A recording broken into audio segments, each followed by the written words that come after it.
make me so upset sometimes. I feel like I could lose my mind.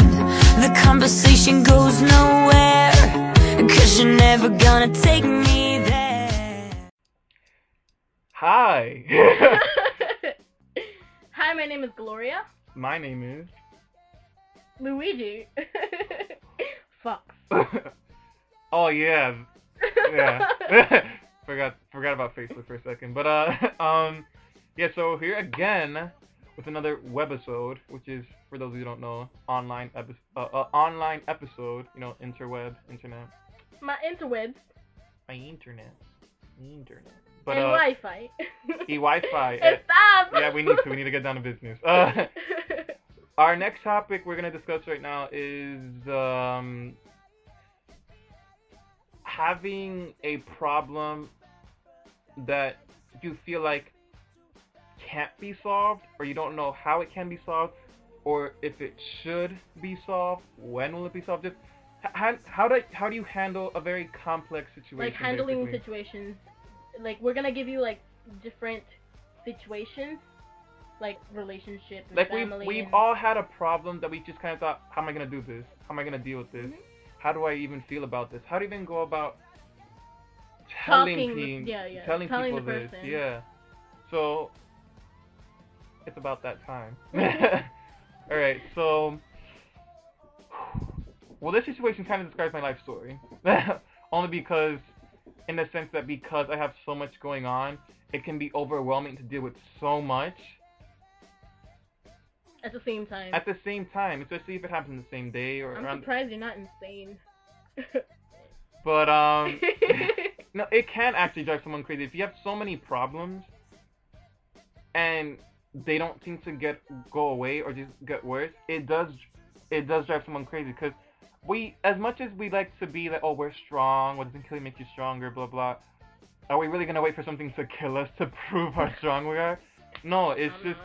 We really do all have our limits. We do have that spots that a problem can hit us and it can make us feel weak or lost or confused, and problems like these suck, you know, because we're from a young age taught right or wrong, and then we're put into schools to learn things.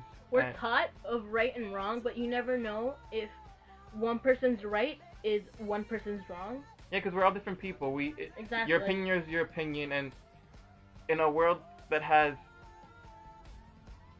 I don't know, even in a world, just everyone always has something to say. So there's bound to be people who agree and people who disagree, and that's where the problems come from in general. Just that clash, those differences. But some people just don't know how to agree to disagree. Yeah. They keep on like trying to impose that thought into you. Yeah. Even if it won't. Like for example, you know, I'll try not to get too personal about this, but if you have a friend that you would like to see more but can't, or a friend you'd like to talk to more but you can't, or a friend that you feel like you're close but not in a way where you feel like you're satisfied. You know what I mean? Like we've all had at least that one friendship or that one person where we talk to them and it's fine, but then notice the awkward pause. Like, it's just, that's it. You don't know where to go from just talking. Like, if you want, with friends, you want, like, you meet them and they're not, like, for me, they're not, like, at the first moment you meet, like, they're not like, oh, this is my friend. At like, the beginning of a friendship, you're, like, kind of strangers. You have to learn off of each other.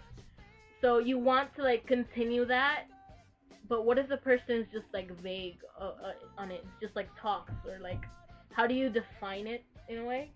Like that? In a sense, it's kind of like, how can you consider yourself... It sucks when you're close with someone, but it doesn't feel like that.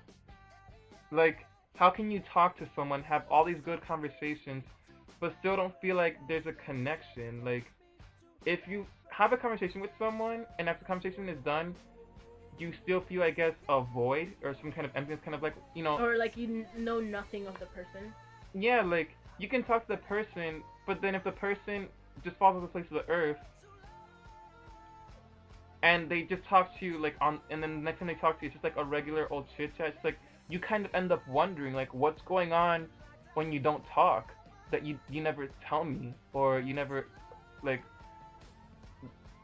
It creates an absence, because in all those times that you guys don't talk or don't see each other, your mind begins to wonder, and sometimes it's bad because we ourselves, by overthinking, we put ideas into our own head, and it ends up making us feel a certain way, and when we act upon those feelings, we...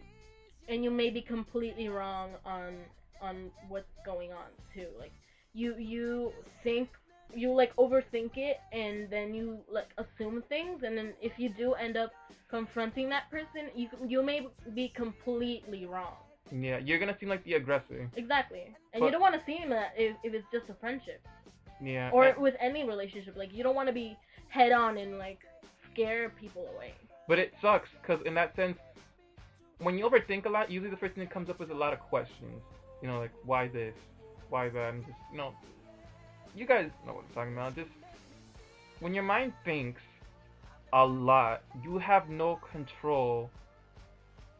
Like, it's true, you really, at least I think so, you don't have any control over what goes through your head, because you end up wondering, why is this coming up? Why is this in my head in the first place? Where is this coming from? And that's when the ideas start coming into your head, and that's when whatever you start thinking or feeling, you convince yourself that it's real, like it's there for a reason, like it's not just gonna, you know what I mean? Like you feel like it has to serve some kind of purpose. Like it's like you going by your instincts, kind of like, you know, if I feel a certain way, it has to be this type of way. And with me, it's very tricky ground, because I'm a very emotional guy. Like I'm very... He's a Cancer. Come on. I'm a Cancer, yeah. So We're Cancers. We're really emotional people. I work on emotion. So for the most part, when I've felt a certain way, I've always been right. Like my instinct has been right. But a part of the problem with that is that because I trust my instincts a lot, like we said earlier, me just jumping onto something, it makes me look like the aggressor. Kind of like, how would, like, really you picked up on that and you just had to say it because you felt that way. So in that sense, I sometimes have looked like the bad guy by stating how I feel about certain things, and I've been, you know, labeled either brutally honest or crossing the line. But I feel like I'm not gonna necessarily regret that for the most part, because I'd rather be the person who says what I'd rather be the person who says I'd rather be the person who says what needs to be said and does what needs to be done, than the person who's just gonna go back and just lay on the bed at night and think stuff like, what if? You know what I mean? It's just, I'm not the person who takes a lot of chances or risks, but if it comes down to that, I'm glad to say that I've always been right. And it just sucks because I'm always right usually about the worst things, and it sucks. It sucks that I can predict things going wrong in my life than the things going right. And You should have more good. Such a good person. You should have. Ugh. I mean, I'm not a perfect person, but people who know me do know that a lot of stuff that goes down around me, It's not because of you. It just happened. it just happens to be I'm at the wrong place at the wrong time, and I just happen to know what went down, and That's your problem. it's just, and it sucks. But just having, guys, this is quite a heavy topic, but And just it's so broad because handling situations. it's like who doesn't have a problem? Exactly.